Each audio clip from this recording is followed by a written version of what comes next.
Drive Time, where we'll answer commonly asked questions about driving, being safe in and around your vehicle, and maintaining your vehicle. Let's start off by introducing driver instructor Henry Williams. Hi Siri, how are you? Hi Henry, are you ready for your first question from our viewers? Sure, let's have it. Okay, our viewer asks, when I get to the intersection and want to turn left, I'm never quite sure when to make my turn and where do I stop before turning? Before the crosswalk or in the middle, and when is it okay to turn? And I find myself staring at the cars instead of making the turn. Help! Sounds like that viewer is having quite a problem with that. Well, you know, experienced drivers, new drivers, every driver, even myself, we question ourselves when we're about to turn. Is this the right time? Are we too far out? Well, one of the things you have to think about is you have to keep one eye on the traffic light, one eye on the car coming at you, and one eye on the turn. Henry, that's 3 eyes. Well, I never said it would be easy, Siri. But no, seriously, you have to focus on the turn. If you're staring at the car that is coming at you, you will turn into the path of that car.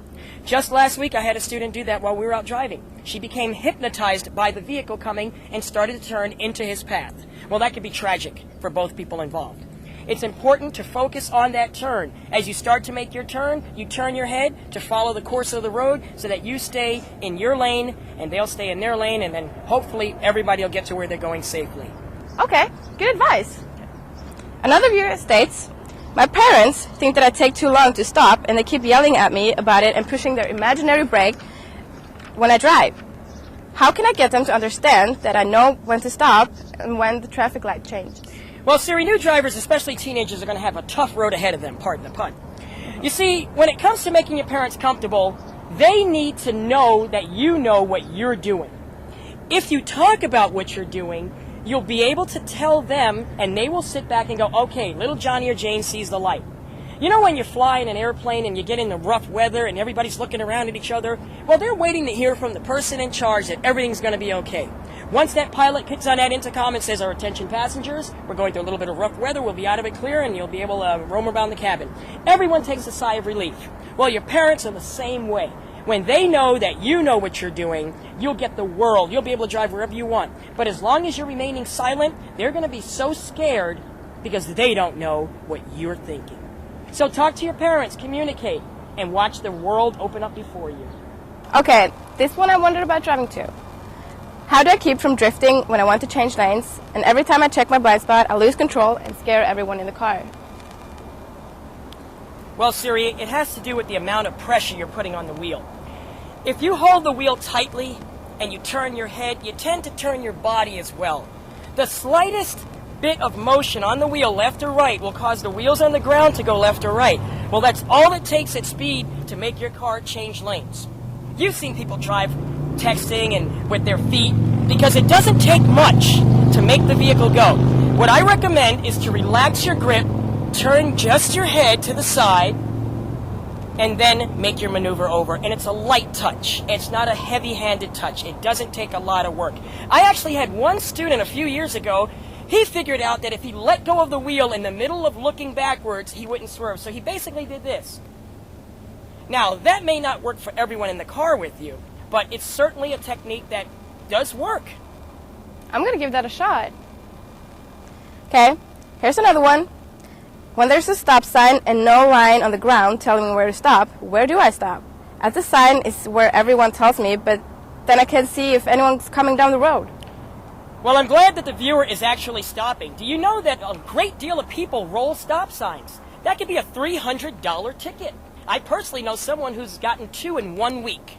$600 for nothing. Now, here's what you do when you have a stop sign and there's no line on the ground.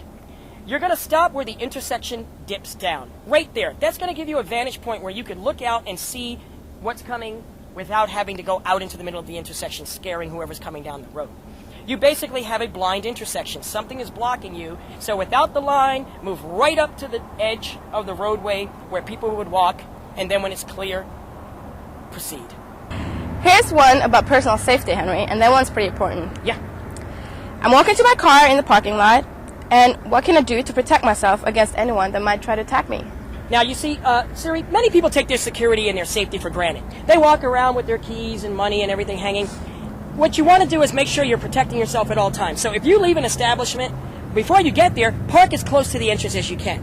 Even if you have that brand new car, if you park it way out in the middle of nowhere, no one's going to see anything happening to you. So park close to the entrance. Now when it comes time to leave, and you leave and there's no one around, find a person that you can trust or a security guard and have them escort you to your car.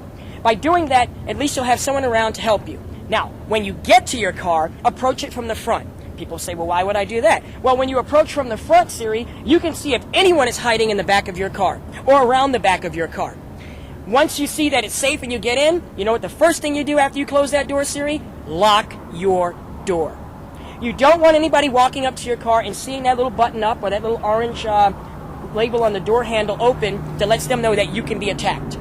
Get that door locked, get those keys in the ignition. It is Arizona. You want to start that car and get the air conditioning going, right? Yeah. And get that car on the go. Don't linger. That's how you stay safe. I've got one for you now. Okay? Okay. Although I've never been in an accident with another vehicle, but if I did, I wouldn't know what to do or say to the other person and how to react if they became aggressive. You know, Siri, the fear of being in a car accident is high up on many people's lists. Some people just won't drive on the freeway because they don't want to get into an accident. Yeah. You have to remain calm. As hard as that may seem, you have to remain calm.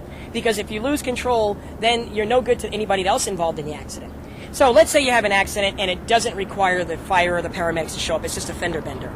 Okay, try to get your vehicle off the road along with theirs. It'll free up traffic to get by. Many people like to what they call looky-loo or rubberneck. You want it off to the side. Next, you're going to want to just take a breath because it's scary. Right? Now, take pictures also. Everybody has a phone. Take a picture of the damage of both vehicles. The next thing is the most important thing, and I can't stress this enough. Do not admit fault. It says it on the back of every single insurance card and in every single policy. If you have an accident, do not discuss it with the other party. If you apologize, you know what you've just done? You've admitted fault. You've just told the person, I'm sorry. So don't do that, as much as it might be you feel you have to. Now, if the person gets aggressive with you, like you mentioned, it is important for you to get out of there.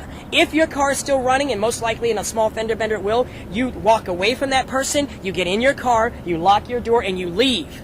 Now, some people might say that's leaving the scene of an accident. Well, if you stick around with the most violent type of person, you may be at the scene of a murder.